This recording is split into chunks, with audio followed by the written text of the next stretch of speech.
নমস্কার শ্রোতা বন্ধুরা, গল্পের আসরে সবাইকে স্বাগত। আশা করি সবাই ভালো আছেন, সুস্থ আছেন। আজ আপনাদের যে ঘটনাটি শোনাবো সেটি একজন শিক্ষকের লোভ আর প্রতিহিংসার নির্মম পরিণতির কথা।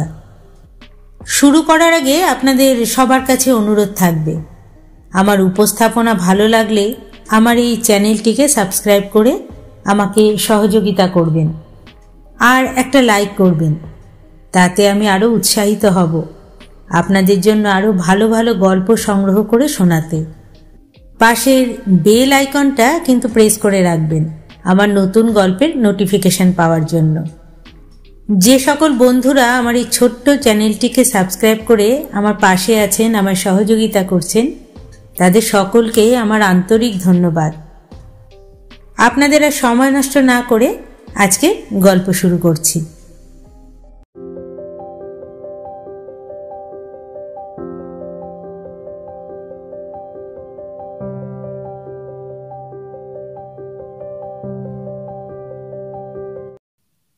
পাটনাগড় ওড়িশা রাজ্যের বোলাঙ্গীর জেলার একটি ছোট্ট শহর। এই পাটনাগড় শহরে ২৬ বছর বয়সী শেখর সাহু বেঙ্গালুরুর একটি ইলেকট্রনিক কোম্পানিতে চাকরি করত। শেখরের বাবা জিওলজির একজন অধ্যাপক আর তার মা একটি কলেজের প্রিন্সিপাল ছিলেন। তার বোন কাজাকিস্তানে পড়াশোনা করছিল, আর ছিল তার ঠাকুমা। তাদের ৫ জনের সংসার সুখেই কাটছিল। ১৮ ফেব্রুয়ারি ২০১৮ তাদের পরিবারে আর একজন সদস্য এলো। সেদিন শেখরের সাথে বিয়ে হলো রিমার। বড়দের আশীর্বাদে বিয়েটা ভালোভাবেই সম্পন্ন হলো। বিয়ের পর রিমা অনেক স্বপ্ন নিয়ে শ্বশুরবাড়িতে এলো। ২৩ ফেব্রুয়ারি ২০১৮ শেখরের বোন দাদার বিয়ের অনুষ্ঠান শেষ করে তারপর আবার কাজাকিস্তান ফিরে যাচ্ছিল। তাকে এয়ারপোর্টে পৌঁছে দিতে গিয়েছিল শেখরের বাবা রবীন্দ্র কুমার। শেখরের মায়ের ছুটি শেষ হয়ে যাওয়ায় তিনি মেয়েকে ছাড়তে যেতে পারেননি, কারণ সেদিনই তাকে আবার ডিউটিতে যোগ দিতে হয়েছিল। বাড়িতে ছিল শেখর, রিমা আর তাদের ঠাকুমা। তখন প্রায় দুপুর ১:৩০। রিমা রান্নাঘরে রান্না করছিল। হঠাৎ কেউ দরজায় বেল বাজালো। শেখর দরজা খুললে দেখল সেখানে একজন কুরিয়ার বয় দাঁড়িয়েছিল। কুরিয়ার বয়টির হাতে ছিল বড় একটা পার্সেল। সে বলল এই পার্সেলটা শেখরের নামে। পার্সেলটা নিজের নাম দেখে সই করে শেখর সেটা নিয়ে নেয়। তারপর সোজা চলে আসে রান্নাঘরে। রান্নাঘরে কাজ করতে করতে রিমা জিজ্ঞেস করল, এই পার্সেলটা কিসের? শেখর জানায় এটা রায়পুর থেকে এসেছে, একটা উপহার। Mister S K. সিনহা পাঠিয়েছেন, কিন্তু ওই নামে সে তো কাউকে চেনে না। তাহলে উপহারটা কে পাঠিয়েছে? দেখি কি আছে। এই বলে শেখর পার্সেলটা খুলতে শুরু করে। ওই সময় তার ঠাকুমা তার কাছে এসে দাঁড়ায়। পার্সেলটা খুললে পরে দেখা গেল ভিতরে একটা সবুজ কাগজে মোড়া বাক্স ছিল। শেখর যখন বাক্সটা বের করল, বাক্সটির বাইরে একটা সাদা সুতো ঝুলছিল। শেখর ভাবল এটা একটা সারপ্রাইজ এবং সুতোটা জোরে টান দিল। সুতোটা টানার সাথে সাথেই শেখরের প্রতিবেশীরা জোরে একটা বিস্ফোরণের শব্দ শুনতে পেল। আওয়াজ শুনে তারা বুঝতে পারল এটা শেখরদের বাড়ি থেকেই এসেছে। তারা ভাবল এটা গ্যাস সিলিন্ডারের আওয়াজ এবং তারা বেশ ভয়ও পেয়ে গেল। তৎক্ষণাৎ তারা শেখরদের বাড়ির দিকে ছুটে গেল এবং যখন তারা বাড়িতে পৌঁছল, ভিতরে গিয়ে দেখে রান্নাঘর ধোঁয়ায় ভরে গেছে। রান্নাঘরের দেওয়াল, ছাদ, জানলা সব ভেঙে গেছে। আর সেই ধ্বংসস্তূপের মাঝে শেখর, তার স্ত্রী রিমা আর তার ঠাকুমা অগ্নিদগ্ধ অবস্থায় ছটফট করছে। প্রতিবেশীরা এই দৃশ্য দেখে খুব ভয় পেয়ে গেল তারা ভাবল গ্যাস সিলিন্ডার ফেটেই হয়তো এই দুর্ঘটনা হয়েছে। তারা তাড়াতাড়ি পুলিশ, ফায়ার ব্রিগেড আর অ্যাম্বুলেন্সে ফোন করল। কিন্তু মৃত্যুর সাথে লড়াই করতে থাকা ওই 3 জনই শুধু জানত এই বিস্ফোরণ গ্যাস সিলিন্ডার থেকে নয়, পার্সেলে আসার বাক্সটার থেকেই হয়েছিল। পার্সেলটায় কোনো উপহার ছিল না, ছিল একটা বোমা। এই মর্মান্তিক ঘটনা, যা ওই সময় খুব আলোড়ন তুলেছিল, যা সবাইকে খুব অবাক করেছিল।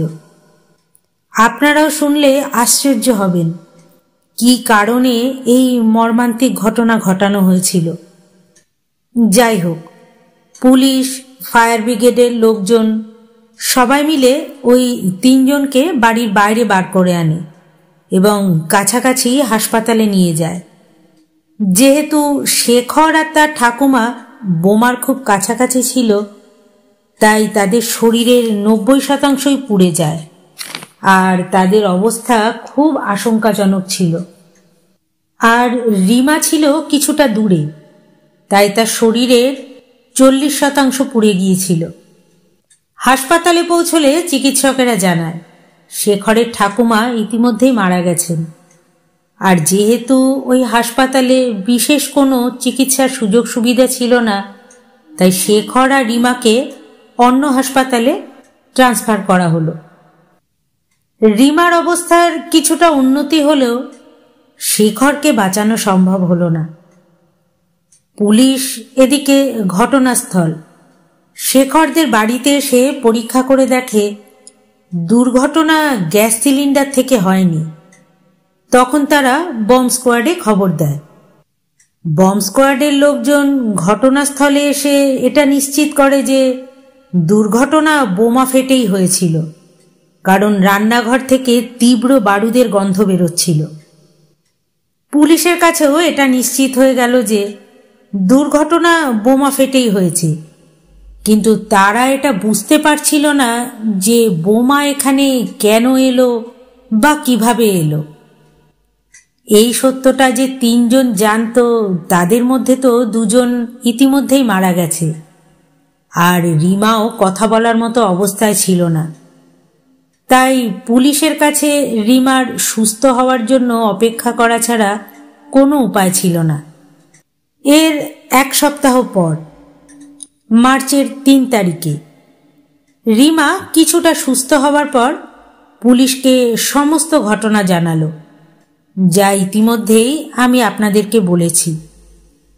পুলিশ এবার তদন্ত শুরু করে এবং তারা জানতে পারে যে পার্সেলটি স্কাই কিং কুরিয়ার সার্ভিস থেকে এসেছে। তারা ওই স্কাই কিং কুরিয়ার সার্ভিসের অফিসে গেল এবং সেই ব্যক্তির সম্পর্কে খোঁজ খবর করল যে এই পার্সেলটি পাঠিয়েছিল। তদন্তে তারা জানতে পারে এসকে সিনহা নামে এক ব্যক্তি রায়পুর থেকে পার্সেলটি পাঠিয়েছিল। রায়পুর থেকে পাঠানো হলেও পরবর্তীকালে তদন্ত করে দেখা গেল যে নাম, ঠিকানা সবই ভুয়ো। এদিকে পুলিশ অসাবধানতাবশত একটা ভুল করে ফেলে। মিডিয়াকে এই মামলার তথ্য দিতে গিয়ে তারা পার্সেল প্রেরকের নাম এসকে সিনহার পরিবর্তে আর.কে. শর্মা বলে। এই আর.কে. শর্মার নাম মিডিয়ার মাধ্যমে চতুর্দিকে ছড়িয়ে পড়লেও পুলিশ কিন্তু সেদিকে আর মনোযোগ দেয় না। পুলিশ স্কাই কিং কুরিয়ার কোম্পানিতে গিয়ে সিসিটিভি ফুটেজ চাইলে তারা জানায় যে রায়পুরের ওই ব্রাঞ্চে কোনো সিসিটিভি ক্যামেরা ছিল না। পুলিশ এবার শেখরের বন্ধু বান্ধব আর পরিবারের লোকজন, অফিস কলিগ এদেরকে জিজ্ঞাসাবাদ শুরু করে। শেখরের বাবা মাকে জিজ্ঞাসা করে তারা কাউকে সন্দেহ করছেন কিনা, তাদের কারোর সাথে কোনো রকম প্রবলেম আছে বা ছিল কিনা। শেখরের মা তখন বলে না, কারোর সাথে তাদের সেরকম কোনো সমস্যা নেই যে তারা বোমা মেরে তাদেরকে হত্যা করার কথা ভাবতে পারে। কিন্তু তিনি যে কলেজে চাকরি করেন, পঞ্জিলাল নামে একজন ইংরেজি শিক্ষকের সাথে তার একটা ইগো ক্লাশ আছে। তাছাড়া তাদের সাথে আর কারোর কোনোই সমস্যা নেই। পুলিশ কিন্তু কোনো ক্লুকেই তখন আর ছোট করে ভাবতে চায়নি। তাই পঞ্জিলালকে থানায় এনে জিজ্ঞাসাবাদ করা হলো। কিন্তু পঞ্জিলালের কাছ থেকে এমন কোনো প্রমাণ পাওয়া গেল না যা তাকে সরাসরি এই মার্ডার কেসের সাথে যুক্ত করতে পারে। এরপরই পুলিশের হাতে এলো শেখরের ফোন কল রেকর্ড, আর তাতেই পুলিশের হাতে লাগলো একটা বড় ক্লু। কয়েক মাস আগে শেখরের মোবাইলে একটা অচেনা নম্বর থেকে ফোন আসে। অপরিচিত একজন ব্যক্তি শেখরকে ফোনে হুমকি দিয়ে বলেছিল রিমাকে বিয়ে না করতে। যদি সে কথা না শোনে তবে তার পরিণতি খুব খারাপ হবে। বাস এতটুকু কথা বলেই সে কিন্তু ফোনটা কেটে দিয়েছিল। শেখর কোনো কিছু না ভেবেই কথাটা সে রিমাকে বলে দেয়। কিন্তু তখন রিমাও জানতো না যে এই ফোনটা কে করেছিল। এরপর সে ব্যক্তির কাছ থেকে আর কোনো ফোন আসে না। তারপর অনেক দিন কেটে যায়, দুজনে ব্যাপারটা ভুলেও যায়। পুলিশ এখন ওই ফোন নম্বরের মালিকের খোঁজ শুরু করলো এবং সেই ব্যক্তিকে জিজ্ঞাসাবাদ করে তারা জানতে পারে যে সে রিমার প্রতি একতরফা প্রেমে পড়েছিল। সে রিমাকে বিয়ে করতে চেয়েছিল বলেই শেখরকে ফোনে হুমকি দিয়েছিল। কিন্তু বোমা বিস্ফোরণের পরিকল্পনা করার সাহস তার নেই। সে কিচ্ছু করেনি। পুলিশের কাছে বারবার সে অনুরোধ করেছিল তাকে যেন ছেড়ে দেওয়া হয়, কিন্তু পুলিশ তার কোনো কথাই বিশ্বাস করে না এবং তাদের মতো করেই তদন্ত চালিয়ে যায়। ওই ব্যক্তি আমি কিছু করিনি বারবার এই কথা বলতে থাকলেও পুলিশ কিন্তু তার কথা বিশ্বাস করে না।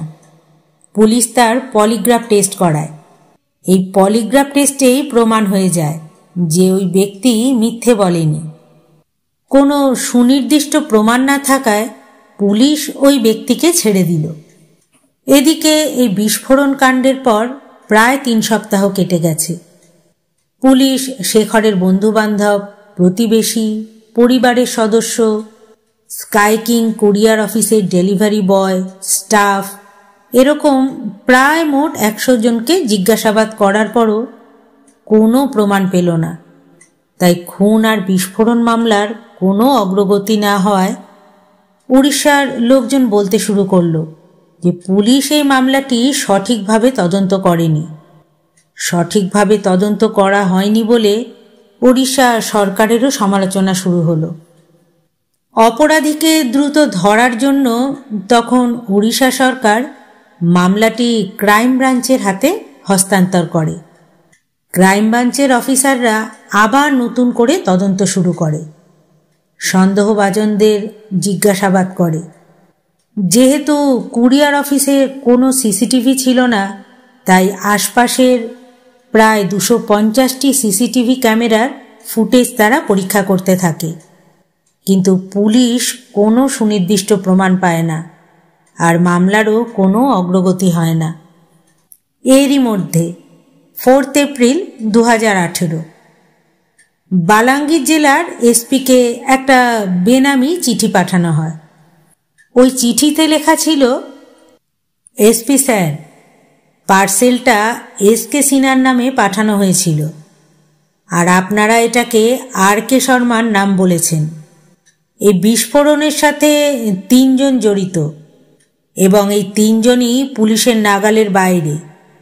তদন্তের নামে নিরীহ মানুষকে হয়রানি আর করবেন না। এই বিস্ফোরণের কারণ ছিল বিশ্বাসঘাতকতা এবং এতে জীবন সহ আর্থিক ক্ষতিও হয়েছে। তাই পুরো পরিবারকে শেষ করে দিলেও সেই ক্ষতিপূরণ সম্ভব নয়। চিঠিটা পড়ার পর ক্রাইম ব্রাঞ্চের প্রধান অরুণ বৌদ্ধ নিশ্চিত হলেন যে যিনি এই চিঠিটি পাঠিয়েছেন পার্সেলও সেই পাঠিয়েছিল, কারণ বাইরে অন্য কারোর পক্ষে এটা জানা সম্ভব ছিল না যে পুলিশ পার্সেল প্রেরকের নাম মিডিয়াকে ভুল করে এসকে সিনহার পরিবর্তে আর.কে. শর্মা বলেছিল।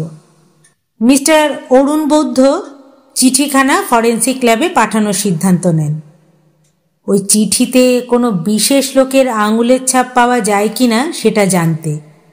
কিন্তু দুর্ভাগ্যবশত চিঠিটি অনেক হাত ঘুরে আসার ফলে অনেক লোকেরই আঙুলের ছাপ তাতে পাওয়া যায়, যা কিনা পুলিশের তদন্তে কোনো অগ্রগতি আনতে পারে না।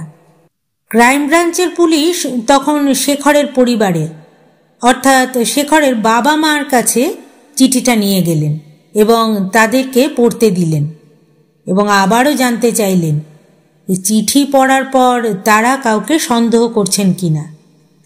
শেখরের বাবা পুলিশ অফিসারদের বললেন যে এই চিঠি কে পাঠিয়েছেন তারা সেটা জানে না, বা চিঠিতে যেমন লেখা আছে সেরকম তাদের কারোর সাথে কোনো সমস্যা নেই। কিন্তু শেখরের মা চিঠিটা বারবার পড়লেন এবং একজন ব্যক্তিকে সন্দেহ করতে শুরু করলেন।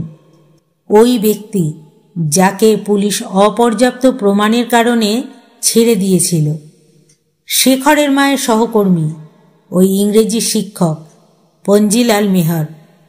শেখরের মা পঞ্জিলাল মেহরের নামটা আবার বললেন, কারণ চিঠিতে পার্সেল শব্দটি ছিল আন্ডারটেকিং করা। যেহেতু পঞ্জিলাল প্রায় তার লেখায় কোনো বিশেষ শব্দের জন্য এরকম ভাষার ব্যবহার করত এবং এটি তার লেখার মতোই তার মনে হচ্ছিল, সেই কারণেই সে এ ব্যাপারে জড়িত থাকতে পারে সেটা তার সন্দেহ হয়। পুলিশ তখন আবার পঞ্জিলালকে ডেকে পাঠায় আর জিজ্ঞাসাবাদ শুরু করে। প্রথমে সে বলে যে সে এই ঘটনার সাথে কোনোভাবেই যুক্ত নয়, কিন্তু পুলিশ সে কথায় বিশ্বাস করে না এবং পঞ্জিলালকে সত্যি বলার জন্য চাপ দিতে থাকে। তখন সে একটা গল্প বলা শুরু করে।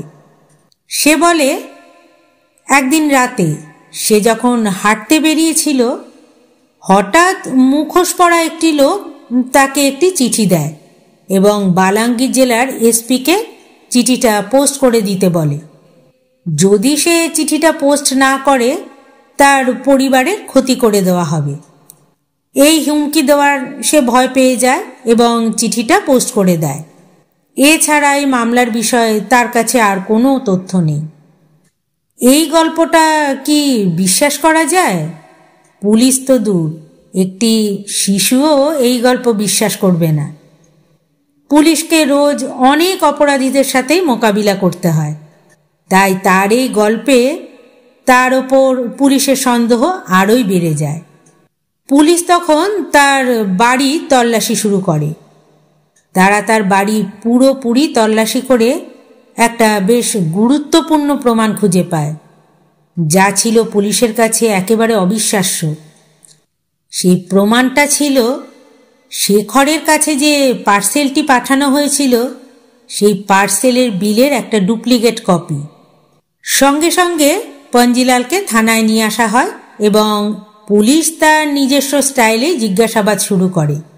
তারপরেই পঞ্জিলাল সব কিছু স্বীকার করে নেয়।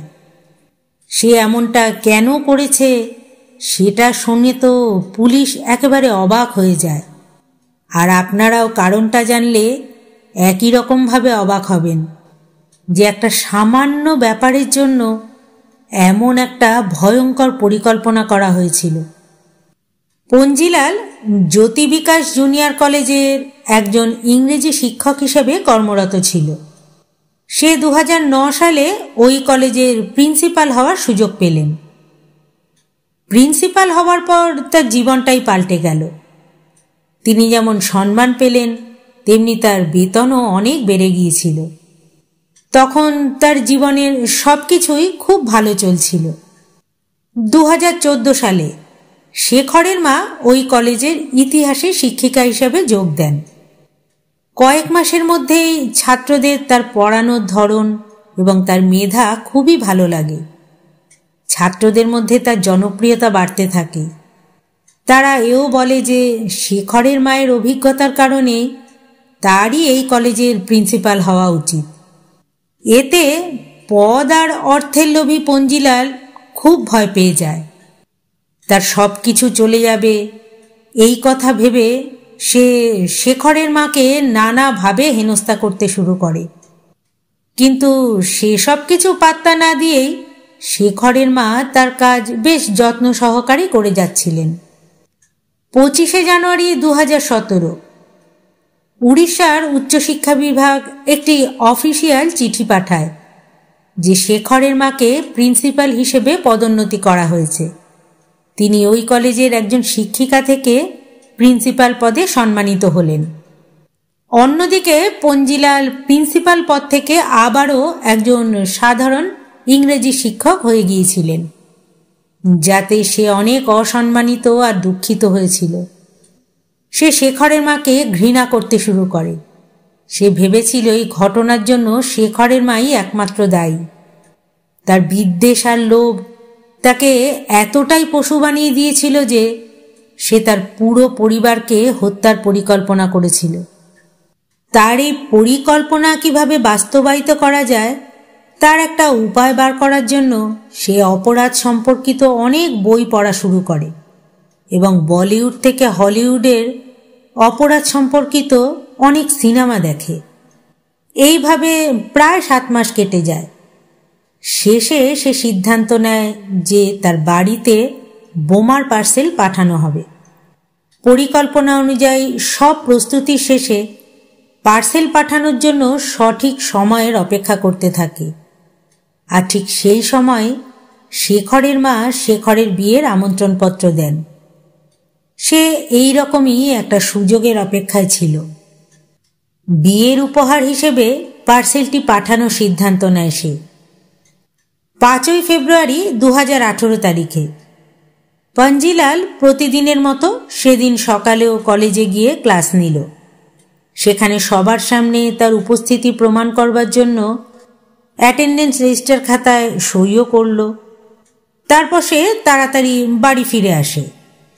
মোবাইল টাওয়ার লোকেশন যে একটা গুরুত্বপূর্ণ প্রমাণ সেটা তার জানা ছিল। সেই জন্য সে মোবাইলটা বাড়িতে রেখে ওই পার্সেলটা নিয়ে কাছের রেল স্টেশনে গেল। তার গাড়িটি রেল স্টেশনের বাইরে কিছুটা দূরে রেখে টিকিট কাউন্টারের দিকে এগিয়ে গেল। কিন্তু টিকিট না কেটেই রায়পুরে যাওয়ার ট্রেনে উঠে পড়ল, কারণ সেই টিকিট কাউন্টারের কাছে ছিল একটা সিসিটিভি ক্যামেরা। রায়পুর পৌঁছে সে একটা গামছা দিয়ে তার মুখটা ঢেকে নেয়। তারপর একটা অটো ভাড়া করে। বিকেল 5টার দিকে সে ডিটিডিসি কুরিয়ার অফিসের সামনে যায়। কুরিয়ার অফিসের কাছে পৌঁছে পার্সেল পাঠানোর ঠিকানাটা ওই অটো ড্রাইভারকে দিয়ে বলে পার্সেলটা ওই ঠিকানায় পাঠিয়ে দিতে। সে নিজে অটোতে বসে থাকে।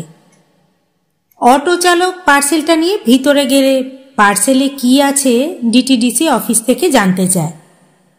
অটো চালক তখন অটোতে ফিরে এসে পার্সেলে কি আছে পঞ্জিলালকে জিজ্ঞাসা করলে সে রেগে গিয়ে দ্রুত পার্সেলটা তার থেকে নিয়ে সেখান থেকে বেরিয়ে যায় এবং অন্য একটা অটো ভাড়া করে সেখান থেকে চলে যায়। ওই অটো চালককে সে বলে আর একটি কুরিয়ারের অফিসে নিয়ে যেতে। দ্বিতীয় অটো চালকটি তাকে স্কাই কিং কুরিয়ার অফিসে নিয়ে যায়। স্কাই কিং কুরিয়ার অফিসে পৌঁছানোর পর সে অফিসের বাইরেই বেশ কিছুটা সময় অপেক্ষা করে। আশেপাশে কেউ আছে কিনা সেটা লক্ষ্য করতে থাকে অটোর ভিতর থেকেই। এরপর পঞ্জিলাল অটো থেকে নেমে ওই কুরিয়ার অফিসের ভিতরে যায়। ভিতরে গিয়ে অফিসে কোনো সিসিটিভি ক্যামেরা নেই দেখে সে তার মুখ থেকে গামছাটা সরিয়ে নেয়। তারপর সেই পার্সেলের বাক্সটা তাদের দেয়। তারাও যথারীতি ওই বাক্সে কি আছে জিজ্ঞাসা করলে সে বলে যে ভিতরে মিষ্টির বাক্স আছে, এবং সেই কুরিয়ার অফিসের স্টাফেরা সেটা বিশ্বাসও করে। তারপর পঞ্জিলাল এসকে সিনহা ভুয়ো নামে বুকিং করে এবং শেখরের বাড়িতে দ্রুত এই পার্সেলটি পাঠিয়ে দিতে বলে। পার্সেলটি পাঠানোর পরে সে আবার রেল স্টেশনে ফিরে আসে এবং পরবর্তী ট্রেন ধরে বাড়ি ফিরে যায়। পরদিন যথারীতি সে কলেজে যায় এবং এমন ভাব করে যেন কোনো কিছুই হয়নি, এবং যাতে কেউ তাকে কোনো রকম সন্দেহ না করতে পারে সেজন্য সে শেখরের বিয়েতে গিয়ে তাকে দীর্ঘায়ু হওয়ার আশীর্বাদও জানায়। পার্সেলটি 20 ফেব্রুয়ারি শেখরের বাড়িতে পৌঁছে যায়। কিন্তু সেদিন ছিল শেখরের রিসেপশন পার্টি, সেই জন্য বাড়িতে কেউই ছিল না, তাই পার্সেলটি ফেরত যায়। এর 3 দিন পর 23শে ফেব্রুয়ারি 2018 এই তারিখে পার্সেলটি আবার ডেলিভারি দেওয়ার জন্য শেখরের বাড়িতে আসে এবং এর পরবর্তী ঘটনা যা ঘটেছিল তা ইতিমধ্যে আমি আপনাদের জানিয়েছি। নিজেকে ভালো আর সমব্যথী প্রমাণ করবার জন্য পাঞ্জিলাল শেখরের অন্ত্যেষ্টিক্রিয়াতেও যোগদান করেছিল। এইভাবেই সে সকলকেই প্রতারণা করেছিল, সে কথা সে নিজে মুখেই স্বীকার করে।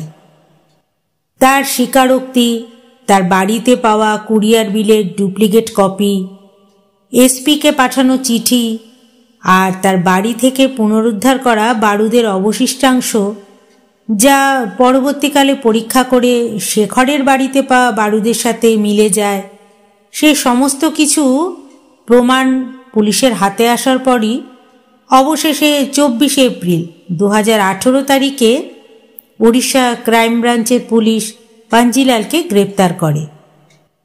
মামলাটি এখনও চলছে এবং পাঞ্জিলাল এখনও জেলে। বিয়ের মাত্র 1 সপ্তাহ পর রিমা, যে তার স্বামী শেখরকে হারিয়েছে, শেখরই ছিল তার একমাত্র ভালোবাসা এবং তার জন্য পরবর্তীকালে সে আর বিয়ে করেনি। শেখরের স্মৃতি আঁকড়ে ধরে থেকে সে তার বাবা মায়ের সাথেই থেকে গেছে। হিংসা আর ক্ষমতার লোভে মানুষ যখন এমন কাজ করে যাতে তাদের নিজের জীবন তো নষ্ট করেই, সঙ্গে নিরপরাধ অনেকগুলো মানুষের জীবন সময়ের আগেই শেষ করে দেয়। শেখর সাহু, যার জীবনে অনেক কিছু করার কথা ছিল, বিয়ের মাত্র 5 দিনের মধ্যেই কোনো কারণ না জেনেই তাকে এভাবে চলে যেতে হলো, আর রিমার পুরো জীবনটাই অন্ধকারে ডুবে গেল।